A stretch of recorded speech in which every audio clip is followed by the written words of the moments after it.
The college football experience, Minnesota Golden Gophers 2023 season preview episode on the Sports Gambling Podcast Networks, brought to you by our very own Patreon. Yes, score exclusive perks and content available only to our patrons at sportsgamblingpodcast.com/Patreon.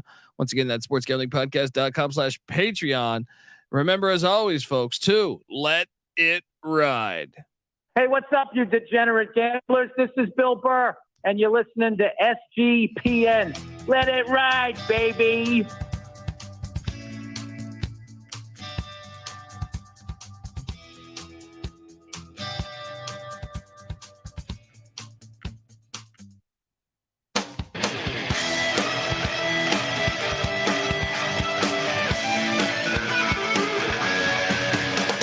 Yes, yes, yes. Woo! Welcome to the college football experience. Minnesota Golden Gophers 2023 season preview episode. I'm excited to talk a little Gopher. Looks like we got a Gopher. Isn't that what Tommy Lee Jones said in The Fugitive? The whole youth's listening to this. I got no idea what the hell I'm talking about. Look, I am excited to talk about the Minnesota Golden Gophers. They've been a good team under PJ Fleck, and we're gonna talk all about it. We're gonna go game by game on the schedule. We're gonna talk about the offense, the defense, the special teams, how the Gophers fared in the transfer portal. But before we do that, you're probably wondering just who the hell you're listening to. Well, my name is Colby Swinging Database Dan, aka Pick Dundee. That's not a pick. This is a pick. He was raised in the land down under, where a man thinks on his feet, speaks with his fists, and lives by his wits. When Dundee happened, he was a superstar. I smoke and I drink, and I don't have stress, and I'm healthy. Five-time national champion, but 3 national championships in a row. That is threatened. They're the most recent 3-time repeat national champion. What was that? 1934 to 36, something around there. We're coming up on 5-time national 90 years of having that title. But they need to own that more. Georgia's knocking on the door here. Yeah. Minnesota might have to have a miracle season and deny them that in the national championship. Yeah, no. Or in the college football playoff. Wouldn't that be fantastic? On-campus playoff games in Minneapolis. That's what we want. Let's go. I am joined by my co-host. Give it up for former JMU Duke defensive back, the burrito eating, sideline kiss stealing, wheeling and dealing, Patty C in the place to be. Hi-oh. Let's get it going, buddy. Yeah, buddy. This is Gopher time. Come baby. on. This is Gopher time. This Row the fucking boat, buddy. Been in the news a little bit lately. Yeah. Apparently it's a bunch of bullshit or what? What's the story there? I mean, look. Every kid born today has got a fucking problem with every coach. You're not starting, he's abusing you. Which means they got a problem with me. No, I'm joking. No, I haven't dove too much into the story because I hear it's kind of nonsense or what? Who knows? I mean, certainly depending on the verifiability of the Pat Fitzgerald situation in Northwestern, then that is something that goes beyond what should be happening. But if you got players legitimately complaining about having to run because they're screwing up in practice or screwing up here or there, that I know, you don't want to punish people. It's corporal punishment or something. Get the fuck out of here. I'm sorry. It makes me that mad. Yeah. It's so stupid. Yeah. It's like he made me run. Yeah. I was Let's mistreated. Fire him. Yeah. Oh, look, I know nothing about the fucking story. I'll be honest. It just came out like a day ago and I've avoided it because I just have avoided it. You know what I mean? Like I haven't clicked on it because I saw some other people that I trust say it was bullshit. But I haven't clicked on it yet because that's a deep. When you go through those rabbit holes, I don't know. You start getting mad like you are. Yeah, it's like someone said, "Hey, you got to run," and then you got a question. Like the Northwestern one, I know people came at us. I wasn't even saying Pat Fitzgerald deserved to be the head coach. I was just saying that I don't understand how you retain every other coach if it's that bad. Right. Right. It just doesn't make any sense to me. It seems like a PR firing more than actual firing, trying to address the problem. Yes. Yeah. So anyway, Fleck battling that, but PJ Fleck's been a damn good coach. Fleck's a great coach, but let's be honest, he is a quirky son of a gun. You know, that doesn't. I could get behind it. You know, he's got one of these, you know, type A personalities that, you know, he's doing the rah stuff that, like, you know, it's Bronco Mendenhall did the same thing in Virginia. Do everything right. Jim Harbaugh? Yeah. Sometimes do everything right, but he suspended the first 4 games. Yeah, I mean, Harbaugh, I guess, whatever. That's a whole different ball of wax. But I'm just saying, it seems like it's similar. The energy he came in with. Yeah. Similar. To Stanford, to Michigan. Yeah. Look, if there's a legit, you know, thing that Fleck did that was wrong, sure. Penalize him appropriately by the letter of the law, you know, but maybe we need to fix the letter of the law if running players for punishment is considered a fireable. So you get all this power now. You even got you even got NIL, which I support. I don't understand. Like, if it's just running, there's a big problem get the there. Fuck out of here, please. Yeah. Look, we're going to talk all about it, but Patty C, wait, hang on. What do you think of, besides the turmoil going on right now? PJ Fleck is 44-27 at Minnesota. 30-22 he was at Western Michigan. This is a guy that played in the NFL at the San Francisco 49ers. He played at Northern Illinois. He's coached under some really good coaches, Jim Tressel. I feel like a slew of good coaches, whether it's Dave Doran, Greg Schiano, Joe Novak. Did I say Jim Tressel? I don't even know, but a lot of good coaches. All right. I had some good tutelage along the way. Yeah. So, I mean, but if you're a Minnesota fan, do you think you're very happy with PJ Fleck? So they won 11 games in 2019, right? Yeah. Finished number 10, right? They've won 9 the past 2 years. I think you're very happy with the state of the program. The last 4 full seasons that they played, COVID season being excluded, you know, winning seasons, 7-6, 11-2, 9-4, 9-4. Yeah, as Minnesota, you got to be damn happy with that. That's a competitive division, the Big Ten West. It is. It is. A lot of good coaches too. So, look, we're going to talk transfer portal, offense, defense, special teams, game by game, all that good stuff. But before we do that, I want to tell you that the Minnesota Golden Gophers 2023 season preview episode brought to you by Sports Gambling Podcast Patreon. Yes, do your part in the war against corporate gambling and sign up for the SGP Patreon. There's a ton of exclusive content, contests, and merch just for our patrons, plus a monthly SGP Stories podcast. Wow. And an ad-free, uncensored show highlighting the best stories from decades of being D-Gens. There's even a Discord channel just for the patrons. The Sports Gambling Podcast Patreon is a great way to score exclusive perks and support SGPN, which we would appreciate. SportsGamblingPodcast.com/Patreon. That's SportsGamblingPodcast.com/Patreon.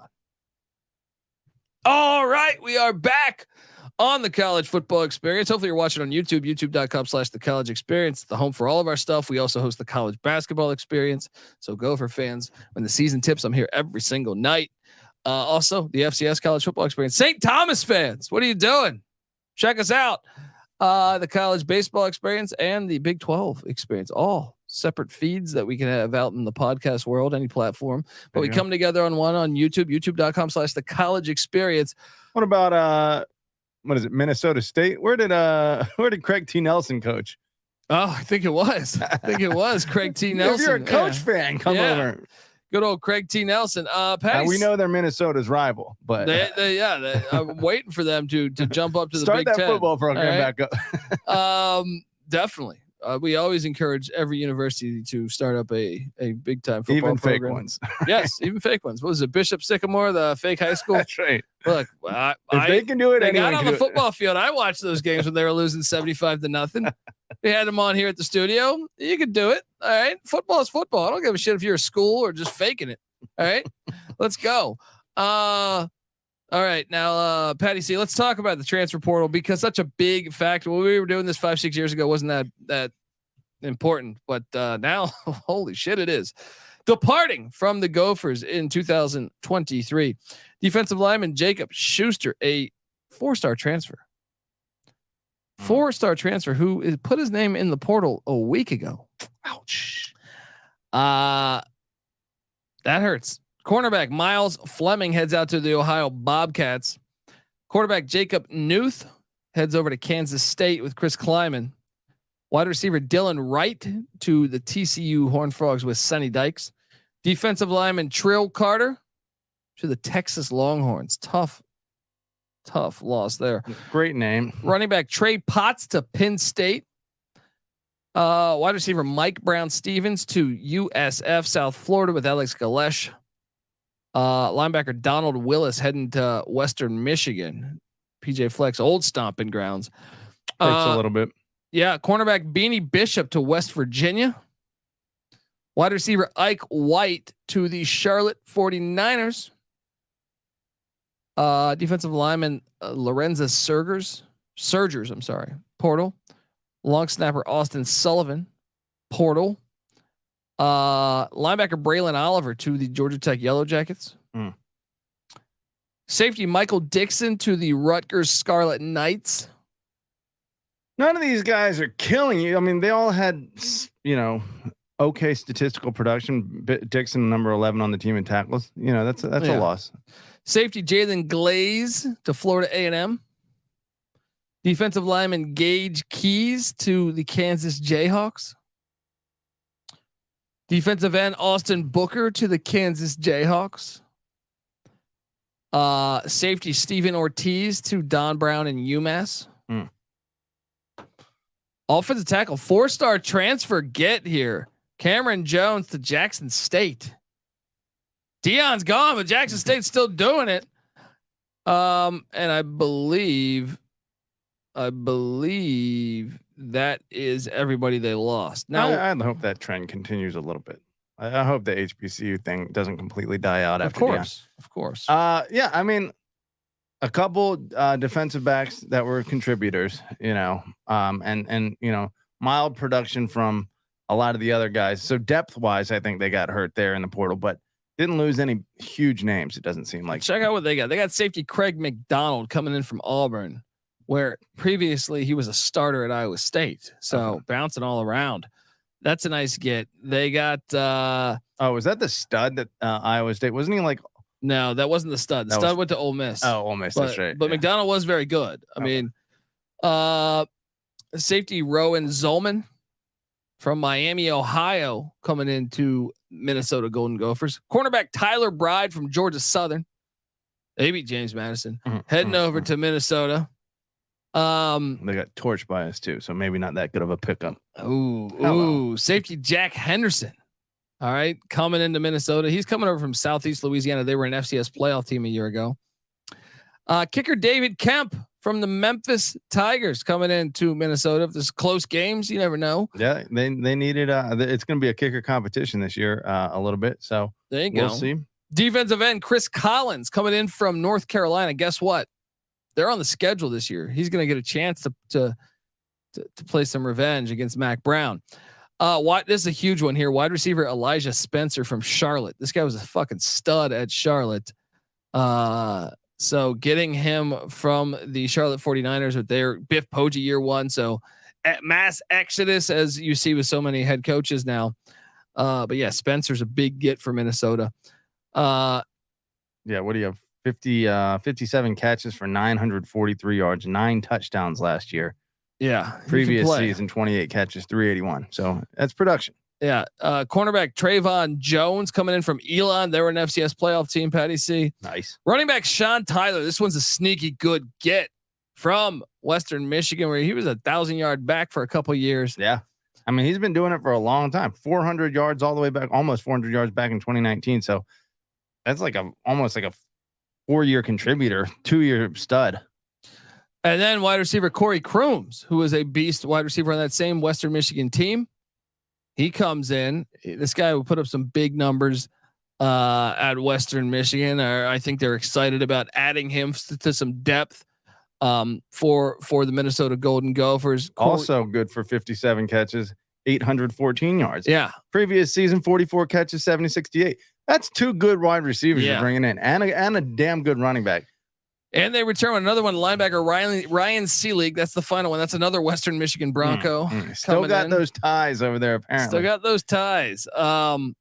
So that Patty C, would you say they won or lost the portal? I would say they certainly won, just because offensively, which is where they needed the help. They were able to get so many impact players. I would agree. I especially, I think they won it just off of those guys, the experience that they've done starting on the college football level. So Seelig, a solid contributor too, 63 and 73 catches tackles the last 2 seasons.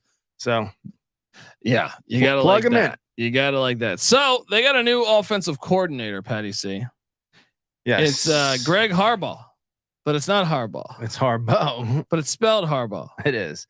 He wants to differentiate himself. He can't just be another Harbaugh. This guy grew up a Packer fan, probably, and the Bears were starting Harbaugh. Or he an Ohio State fan. He's like, I'm Harbaugh. I'm changing my name. Yeah, Joe Theismann. It was Kurt Shiraka the year before, although he had been co-coordinator with. Who was he co-coordinator? Was he? Did he have? And Shiraka was previously at Penn State before that, I believe. Gotcha. Matt Simon, I guess, has been co-coordinator for the last few years too. So he is retained, but Harbaugh is also the co-coordinator. Yeah, apparently. I mean, everyone's doing co-coordinators these days. It's hard to understand, but Patty C, they do return 7 starters if you count, players that have started, X amount of games. Yeah. But this offense season ago. Scoring offense, 65th, Patty C. 16th in rush offense, 115th in pass offense. Tanner Morgan, who? Yeah. Who? Kind of looking shoddy there. 64th in total offense. Now, they got, what is this? What do they call them again? Is it the Greek rifle or is it the Turkish rifle? I forget. They have a nickname for them. Athan. I think it's a Greek rifle, maybe. Kaliakmanis. Yeah. Athan Kaliakmanis. Can you type that into to confirm that? I know that he's been whatever the rifle. I don't know if it's Greek or if it's Turkish. Greek rifle. Greek rifle. There we go. They got the Greek rifle. Ron Jaworski was known as the Polish rifle. Was he really? Yeah. Rifle. Yeah. Hey, that whole, what would you call it? It worked for him. Baltic region of the world needs a lot of rifles at this point. Hello. That's kind of messed up. Go in there with it. Okay. Well, look, he's got to be an upgrade. I actually think they're more excited. I know Tanner Morgan was in college for 75 years, but not a big fan. What's great about Kaliakmanis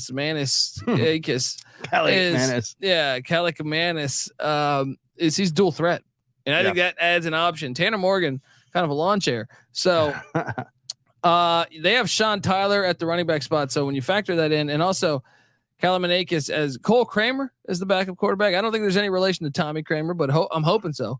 But then you got Tyler at the running back spot. They also have Zach Evans, redshirt freshman. They're kind of excited about. No relation to the TCU Zach Evans. Wide receivers, like I said, Corey Crooms comes in, Elijah Spencer comes in. They still have Daniel Jackson, so you gotta like the wide receiver room here. And when you factor in that their tight end is back, Brevyn Spann-Ford, that guy's a fucking beast. Yeah, this offense might be able to go. Now the big question to me is the offensive line, because only 2 starters back from a season ago in Ursary at the left tackle spot and Quinn Carroll at the right guard spot. The rest, and Quinn Carroll's the Notre Dame transfer that they got, I think, 2 years ago. This is where you got to trust the culture. This is where you really got to trust the culture, because the center Nathan Bowe is a senior. He started before, he just didn't start last year. So got to trust that. Yeah, that seems to be, Brevyn Spann-Ford, the tight end, leading the team last year. Daniel Jackson also coming back second in the team in receptions, first in receiving yards. You bring in those 2 stud wide receivers, and then Kaliakmanis, let's be honest, is a bit of a question mark here. True, but just the fact he's dual threat, I think this offense can be a lot better. Just 140 rushing yards last year, 946, kind of in a backup role, but 3 touchdowns, 4 interceptions. Is he a swashbuckler? What does that mean? Does he swing his sword? Is he a big dick energy kind of guy? Yeah, I think so. I mean, I didn't watch it. We haven't seen enough of him. Yeah. We haven't seen enough of him. I think that the jury's still out, but I do like the fact you could be a dual threat. If you have the name the Greek Rifle, I'm just making the assumption that he's a bit of a Brett Favre type. Oh, I like it. And all right, well, let's talk about the defensive side of the ball. So you think the offense will be better when it's all said and done? Or like the offensive line is a little bit of a question mark, but I think they're better at the skill position play. I don't know. Muhammed Ibrahim was a fucking beast though. Muhammed Ibrahim, third in the nation in rushing yards last year with 1665, tied with Izzy and Abanikenda with 20 rushing touchdowns to lead the nation. That's not a guy you can easily replace. Yeah, I was about to say they might be more like they might be able to stretch the field more. I think the balance is probably there a little more. I think they have a good running back to replace him. Yeah, I think they're slightly better. Yeah, the offensive line will go as far as the season goes, but once again, they're mostly upperclassmen, so we shall see. Defensively, Patty C, this unit brings back 6, but this unit was pretty damn good a season ago. Yeah. I mean, how about this? 4th in scoring defense in the nation. Right, that's tough to beat. 15th in rush defense. Yeah. 15th in pass defense, charting at the 8th best defense in America. Joe Rossi getting it done. I mean, and he returns. He fits in the Big Ten West. Now I know some of that will say, "Oh, that's because they play Iowa and Northwestern." Well, you can only play the games on your schedule, and yeah, I mean, it's pretty impressive stats. Pretty fucking impressive stats. They return 6. It's just 2 of 4 on the defensive line. Kyler Ball at the nose guard spot and Jalen Logan Redding at the defensive end spot. I know they're excited about some of the youth that they're bringing in on the defensive line. Danny Strigal and Devin Easton. So maybe those guys work out, maybe not. This is where you got to trust the culture. I think these are the biggest question marks. The line of scrimmage, I think, is the number one question mark to me for the Minnesota Golden Gophers in 2023. Linebacker wise, you bring in Seelig. Here was a Western Michigan transfer. He's penciled in to be a day 1 starter. You also bring back Cody Lindenberg. So I am kind of excited about that. And then Jack Henderson, the nickelback coming in from Southeast Louisiana, penciled in as a day 1 starter, Patty C. They got both corner. No, I'm sorry. Tyler Bride's coming in to start from Georgia Southern, but Justin Wally is back at the other corner spot. Breaking in a new safety in Coleman Bryson, but Tyler Newbin is back, 2nd team All Big Ten, and they also apparently being projected as a 1st rounder from the safety position. And they, like I said, they added Craig McDonald. Wouldn't be surprised if he got in there and played a substantial amount of minutes as well. So the defense. I get it. They lose 5, but man, two drafted from the defense. What was it? Defensive end Boye Mafi in the 2nd round to Seattle, number 40 overall, and Daniel Balele, 4th round, number 110 over. Oh, never mind. He was offensive tackle. Now I sound like you here. Yes. Continue on. Isezi Otomewo. Yes. Was also a defensive end, 5th round, number 165 to Minnesota. So, a couple losses up on the defensive front, but I think they'll be fine. I don't think maybe they take a slight setback. Yeah. It's going to be tough to maintain, but apparently they've been pretty legit for like the past, 3 out of the last 4 years. I've had a pretty high level defense. So is that Fleck's calling card? And what is Fleck's background? Well, he played wide receiver in the NFL and Northern Illinois, and he was the offense coordinator at Northern Illinois. So I think he's offense, but wide receiver, and then Rutgers wide receiver coach, Tampa Bay wide receiver coach, and then straight to a head coach. So it's interesting that that's his calling card. But regardless of whether he's responsible for that or if Joe Rossi's responsible for that, Rossi's back. Yeah. And that defense has been pretty stout under the Fleck era where they've been rowing the boat. How do you feel about the row the boat thing? It works in the land of 10,000 lakes. It couldn't have picked a better place to do it. Let's go. Look, we're going to go game by game on the Gopher schedule. Talk about how we think they're going to shake out in 2023. But before we do all that, I want to tell you that the college football experience is brought to you by Underdog Fantasy. Yes, the NFL season is right around the corner, and Underdog Pick'em is a great way to get down on a ton of NFL player props, and it's available in a ton of different markets. Plus, there's plenty of opportunities to win with their MLB contest. And of course, make sure you enter Best Ball Mania, where the first place winner gets $1 million. Head on over to UnderdogFantasy.com. Use that promo code SGPN for 100% deposit bonus up to $100. Once again, that's UnderdogFantasy.com. Promo code SGPN. All right, we are back on the college football experience, and Patty C. Here we go. If you're watching on YouTube, youtube.com/the college experience. What's that? Real quick before we get into win totals, want to talk.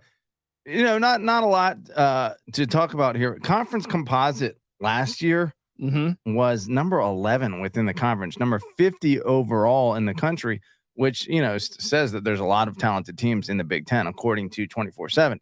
Now the recruiting has been in that 40s range for the most part, high 30s, 38, 40 something. But during the 2024 cycle, he's sitting at 29 right now. Whew. Is he about to make his move recruiting wise? I wonder how that NIL collective is. They're the only FBS school in the state. Yeah. Get behind it. Don't give me this Vikings nonsense. This is a sleeping giant. Yes. Minneapolis is right there. Come on. Let's have one more conversation. It's like the Packers. You know how the Packers are owned by the city? Yeah. At college football, all these teams are essentially owned by the people within the state. Yeah. Not even in the state, actually. You could be an alum from fucking Russia and you could be like, hey, throwing money in. Yeah. Right. But this is yours, guys. Get out there. There should be no shortage of money flowing into the Minnesota program. And let's talk about these uniforms too. And the mascot. Are these some of the most slept on, underrated? I enjoy them, especially I remember like the Chris Dawkins era in the 90s. Yeah. They've always had Marion Barber. Was it Dawkins or but in the 90s when they had the M across, it was a little wild. It was getting a little World Football League. Oh yeah. I mean that is, I think I just recently saw that on one of the delightfully tacky uniforms. So you get out there, but even then their screw ups are memorable. I like the red helmet. Yeah. That's not their best there, but it still looks good. Look, we were just talking about the Jets bringing back the gigantic TV shoulder numbers. Yeah, they need to do that. They brought back 90% of what made that uniform great, but they got to get the big numbers on the pads. But Minnesota didn't forget to do it. Yeah, those things are beautiful. They do it well. They do it well. Patty C, let's get to the schedule. Let's do it. Thursday, August 31st. I cannot wait for this game because Matt Rule and the Nebraska Cornhuskers are coming into Huntington Bank Stadium in Minneapolis, Minnesota. Game. Yeah, this is going on at the same time as Florida, Utah. I hope you have two TV screens. You better have two TV screens. And a little NC State UConn going on all at the same time, folks. So, dangerous game there. This is fantastic. I just think it's game one for Matt Rule. I'm taking Fleck, even though there's a lot of question marks. Do QB, O-line play, D-line play? I trust it's in Minneapolis. I'm taking Minnesota to get this done. Yeah, I think that's a good call here. But Frost played like 7 million close games, so I do think Rule probably enters this into a scenario that's probably better than what people think, because like they were right there against Michigan the year they made the playoffs. Like they were not as bad of a team. I know they were 3-9. Yeah, you can't just assume Nebraska, because they have been losing close games, is as bad as their record indicates. They're not. They're still a talented team, and a coach that is able to take advantage of the talent they do have. All of a sudden, turnkey. We've talked about this before. Minnesota, 4th highest corn production in the United States. Nebraska, 3rd. This is a corn envy game. Yeah, I love it. Yeah. I did not know Nebraska was 3rd. So who's number 1? Iowa, then Illinois, then Nebraska, then Minnesota. Wow. Then India. I love cornfield football. Let's go. Watch out though, because I could totally see them winning this. And I don't think I need to rattle this off enough, but week 2, Chris Creighton in Eastern Michigan, they beat Arizona State at Arizona State last year, got Herm Edwards fired. They also previously won at Purdue, at Illinois, and at Rutgers. They have made their name known in the Big Ten with 3 wins. Could it be a 4th? Watch out. What was his record against Eastern Michigan? Do we know what that was when they were? When he, yeah, I mean that's a good thing. We should have to look into that. But either way, it's not exactly a great comparison because Minnesota a lot more talented than Western Michigan. Well, than Eastern Michigan, you mean? Well, yeah. When he was at Western Michigan. True. I'm saying 2-0, but I mean I am a little nervous about that game. Sure, I think they're what 60% win, 55 against Nebraska, maybe at home, 60% at home probably, and then probably 70%, 75% against Eastern Michigan. But they could drop. They could drop it, especially the way that if you get a Big Ten win to start the season, a lot of times you don't start with conference play. What was it, week 2? 2 years ago when they lost to Bowling Green? Bowling Green. Yeah, you better be careful. Watch out now. Week 3 they head to Keenan Memorial Stadium. Bring the wine, bring the cheese, bring a quilt, little picnic basket. These are 2 similarly talented teams, would you say? I mean, North Carolina's got the first pick in the draft, probably, or second pick of the draft, and Drake May, allegedly.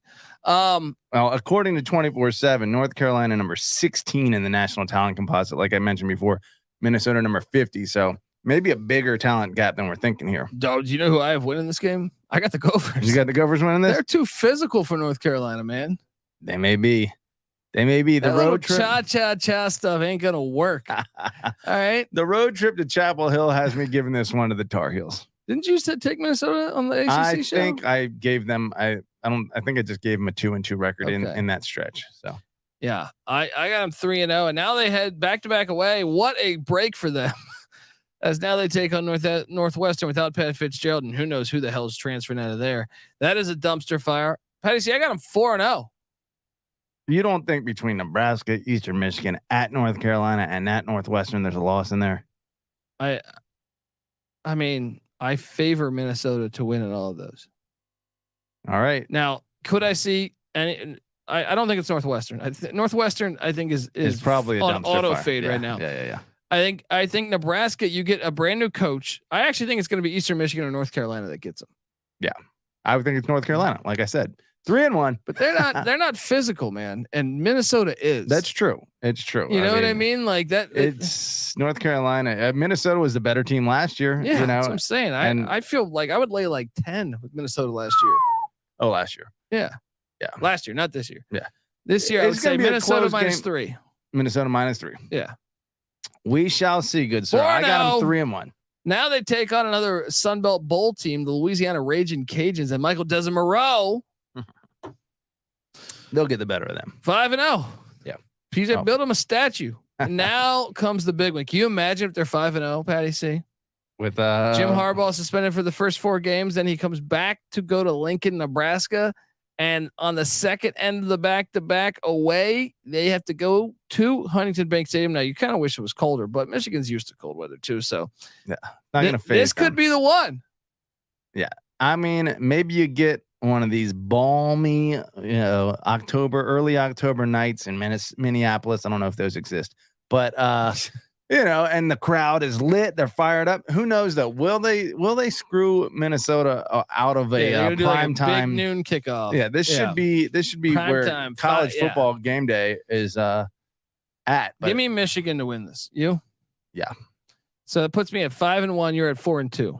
They're going into the bye on October 14th. Now they come out of the bye and they got to go to Kinnick. And Patty C, did you see Big Ten Media Day yesterday or 2 days ago? Nothing in particular that is popping out in my mind. It's just it's a very well. First off, did you know that PJ Fleck has never won against the legendary Kirk Ferentz? That's not that surprising, but a little bit. Well, considering he has like an 11-win season, a 9-win season, true. A 9-win season. That has been the consistent thorn in the side. There is that, but the fact that Kirk Ferentz also doubled down on punting. Did you see? You didn't see? We were tagged in something. I didn't see it. Okay, but basically he had great comments regarding how important it is to have a very good punter and how I was taught that in 1981 having a punter. Anyway, If you didn't see it, like go check it out. we know, Kirk. Yeah, We've watched you play, and the punter is still he's basically Woody Hayes. Pound the ball 3 yards in a cloud of dust and punt it. Win the field position battle. He's playing football like it's 1955, and that's the way it should be. There should be a few, especially when you're Iowa. Patty, see, they're not winning at Iowa. I'm sorry. No, they're not. This is a second loss. You got 3 losses now. So I got them at 5-2. You got them at 4-3. Now they host Mel Tucker and Michigan State. This is a challenging game. I favor Minnesota, though. I do too. So that would put them at, for me, 6-2. For you, they won 34-7 in East Lansing last year. Whew. Yeah. Whew. But now the Illinois Fighting Illini come to town. And that's a game they lost by 12 points last year. I'm taking revenge spot. Oh, gosh, it was at Illinois last year. That was at Illinois. Now it's in Minneapolis. Nope. You're going Illini. Going Illini. I don't know what I'm doing here. I'll say this. Let me hedge. We don't do that here, but I'm going to hedge. Between hosting Michigan State, hosting Illinois, and going to Purdue, there's a loss in there. So, okay. I got them winning at Purdue the next week. Okay. So it gives me an extra loss. Now we have them at the same record. What, four losses? 6-4 with 2 games left on the schedule. My losses are Illinois, Iowa, and Michigan. I have them at 3 losses. Okay. I got losses at North Carolina, Michigan, at Iowa, and then I'll say Illinois. So 3 losses. We got them 7-3. All they need is a win. Well, guess what? They're going to Ohio State. They're not going to get a win, Patty C. They moved to 7-4. 7-4. I got them at 6-5. It says they get Ohio State before they play Michigan. Michigan, though, is there any chance? Or before they play Wisconsin, rather? No, before Ohio State plays Michigan. Oh, that could be a look ahead spot. Yeah. That is a surprisingly hard game for Ohio State. I feel like often it's a little bit of a cupcake going into the game for both Ohio State and Michigan. So, the fact that they gave them this kind of tough game, that's not always the case. But I don't think Ohio State's going to be looking ahead. Yeah. I think they're going to be taking it seriously. And I don't think even if they are looking, you have them then at what? 6? They're good enough to win in Columbus. 6-5. 6-5 with the last game of the season. Hosting Wisconsin. This Derry Raid offense, this air raid offense, and Luke Fickell coming into Huntington Bank Stadium, land of 10,000 lakes. Let me tell you, it's going to be the land of 10,000 losses. Hello. Oh, you got them losing this game? I got Minnesota winning this. Okay. Oh yeah, Wisconsin losses for Wisconsin. Yeah, I agree. I think this is where actually Wisconsin loses the Big Ten West championship. I think Iowa will get it, even though I think Wisconsin might beat Iowa at home this year. This will be the thing that breaks the tie and gives Iowa the crown, which I'm sure Minnesota isn't thrilled about. But either way, they like beating their rival. This series, by the way, 62-62 all time. Hell of a rivalry. Was it Paul Bunyan's axe? Paul Bunyan's axe, baby. That's one of the most beautiful. This is like America. This is the most American shit on. This is college football. That's why college football is great. And Patty C, that puts you at 7-5. I have them at 8-4. So I need you to lean. You can't be neutral here. The win total is 7 in Vegas. So what's more likely, 8-4 or 6-6? Well, again, recent seasons suggest that the over is going to hit the last 3 seasons, last 3 full seasons, 11 wins, 9 wins, 9 wins. Give me that over. Hitting the over. I'm hitting the over. Row that boat. Yeah, let's go. Look, before we get out of here, I want to tell you, I had the opportunity to sit down with one Michael Barker, aka College Football Campus Tour, to talk about his travels to good old Huntington Bank Stadium and to catch Gopher games. So with no further ado, here is Michael. Joining me on the college football experience, Minnesota Golden Gophers 2023 season preview episode is none other than Michael Barker, aka College Football Campus Tour on Twitter. Yes, you should give him a follow at CFB Campus Tour because Michael does great work, and the guy's been to every single FBS stadium. He documents his travels throughout the college football season. He's been out most of the FCS. He'll go to 5, 6, 7 games a week sometimes. It is a must follow. Michael, I appreciate you hopping on the show to talk a little Minnesota Golden Gopher football and what Minnesota Stadium or Bank Stadium, whatever they're calling it now. Yeah, it was TCF Stadium when it started. Now it's Huntington Bank Stadium. You know, the fans are always going to abbreviate it, so they call it the Bank. In Minneapolis, Big Ten team. Opened in 2009. It's the newest stadium in the Big Ten. I mean, most of the Big Ten stadiums are from the 20s, 30s, 40s. It opened with 51,000 seats, still has that. It's expandable to 80,000 seats. So if, you know, the necessity arose, they could do that. It brought Golden Gopher football back on campus for the first time since 1981. They were in Memorial Stadium, the Brick House, for 1924 to 1981. Then they moved inside to the Metrodome, shared it with the Minnesota Vikings. And then when TCF/Huntington was built in 2009, they moved out there. The Vikings actually played 2 years, 2014, 2015, in Golden Gopher Stadium while their new stadium was being built. There's two things about it. There's one is they got 45,000 for, you know how they love hockey in Minnesota. There was an outdoor hockey game in 2014. They got 45,000 fans for a game, Minnesota, Ohio State. And probably the coolest feature of the stadium is from the upper bleachers. You can see beyond the scoreboard, the downtown skyline of Minneapolis. And, you know, from a guy who likes to take stadium photos, it's just a perfect backdrop for a newer stadium. Yeah.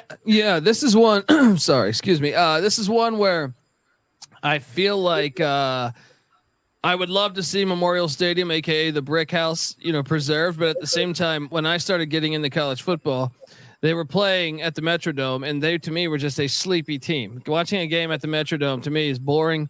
And I would just be like, let's watch something else because this game's boring.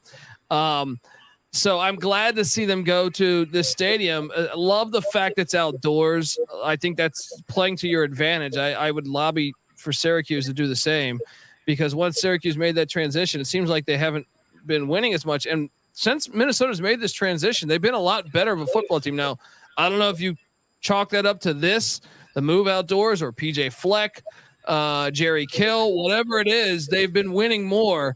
And I truly do believe that home field environment and being outdoors is a reason probably why you do win more. Talk to me about your experiences to Huntington Bank Stadium, right? Well, first of all, you're preaching to the choir with the outdoor stadiums. November, home field advantage. You're used to it. They're not, especially Big Ten country. When you got Ohio State, Michigan State all playing in those, you might as well have them have to deal with that when they come and see you. I've been to one game at Huntington Bank Stadium. It was 2018 as a Thursday night opener versus New Mexico State. It was a blowout, 48-10. They out 522 to 271 in yardage. Gave me an opportunity to explore the stadium, which I like to do. Like I said, you got great views upstairs of the downtown skyline. I want to get out there. It's really high on my list. What I'm trying to do is be greedy. There is a new FCS team. It's called St. Thomas, and they are also in Minneapolis, very close. They always play noon games. So I'm looking for October 7th is possible, but I don't know the kick time for Minnesota.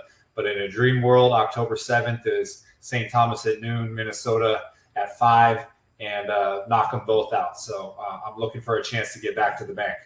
Oh, for sure, man. And this is why I get excited about the 12-team playoff. One of the reasons I get excited, and I actually hope it goes to more than 12. I don't know your feelings on that, but I want games on campus. I am so sick of seeing these bowl games where it's just dominated by the team that stays right there. You know, I think LSU's played in 2 national championships 45 minutes from their house. That's ridiculous. I mean, to me, and if you're going to do it, then do it at what makes college football great. And to me, the thought of a potential Minnesota home game, or Iowa home game, whatever, just seems amazing. So I want to get to the stadium because it's new. It's kind of like the Seattle Seahawks when they moved to outdoors. I hate domes, so I love this. I got to get there, and maybe I'll catch you at a game at Huntington Bank, Michael. Absolutely. And just to branch off what you're saying, one of the criticisms of not having a playoff game or a national championship on campus is the stadium is not new enough. It doesn't have modern amenities. Well, this one opened in 2009, and it kind of blows that argument out of the water. So you might be onto something there. So again, thank you for having me. Hope I'll see you at the bank, and looking for an opportunity to get out there myself this year. There we go. Best wishes, brother, and looking forward to seeing your travels all over your Twitter account at CFB Campus Tour, folks. Take care, Michael. Thank you. You too, Colby. Thank you. Michael Barker doing the Lord's work, going to all the college football stadiums. Patty, see, they did something great. Is there a man I'm more jealous of in the world than Michael Barker? I mean, he's living the American dream. Half is dead. You know what I mean? But he's the new half. He's the college football heifer. But buddy, they did do this to move outdoors. And I remember when the Vikings played there for a couple years, I thought it was fantastic, but then the Vikings blew it with that new ridiculous stadium. It's a great point you make about the Seahawks. It's like people love the Kingdom, but they have improved drastically. I did a deep dive on this one of these summers. I think it was earlier this summer or last summer, where I pulled up Syracuse's win percentage before the Dome. Yeah. Higher. They won national championship when they had Jim Brown, Larry Zonka. Yeah. They put the Dome in, they started losing a lot more. Yeah. Right. Oh, that's a humongous advantage that the state of New York should have on a lot of teams. New York, you're right by Canada. Then I looked up Minnesota's from when they've been outdoors, they were much better than when they were indoors. Then I went one by one. As far as the NFL franchise, Detroit Lions were so much better. Yeah, they're like a championship team. The Vikings, who have been successful in the Dome, but not as successful as when they're outdoors. I did the deep dive on it. And then the Vikings, for as great as they've been, who gets over the hump in that division? The Packers. Exactly. The Packers and the Vikings don't. The Lions don't. Well, the Bears play outdoors, but they don't. But still. I mean, the Bears and Packers. It's a problem in the playoffs if you're a Dome team, or it traditionally has been. Look, then you jump over, and I did this for all of them. The only outlier, I went through all of them. The only outlier was the New Orleans Saints. But here's the thing: back then there was no free agency, so the first 10 years of an expansion team, was just like as hard as you can possibly make it back in the day. Yeah, and then they moved to a Dome, so it was like, are you really getting a full sample size? Your franchise just grew. Yeah, you had like a decade or so without the Dome, but then you got the Dome. But that's the only real outlier. Well, and I'll say this: your point about if you can host a playoff game with a guy like Fleck there, that's possible. Yeah, you just got to be in the top 8. He finished top 10 in his second year there. Yeah, so he's the guy. The recruiting's improving. Not even the top 8, because 4 of those are auto bids. Top 12. But I think for the first round, you would have to be number. Oh, you're right. You're right. To host. 8. Yeah. I don't know how that would work, but it may be you just win the conference and you get an auto bid for however that works out. There's a chance, and then they would have a massive advantage with home field advantage in the playoffs. Hell yeah.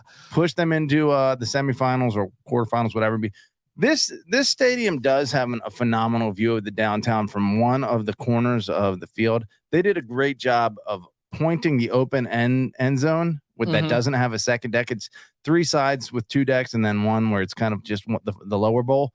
And boom, it just opens up to the skyline. How hard is this? They thought about it. They got it right. It's a beautiful stadium. Yeah, it's absolutely beautiful, folks.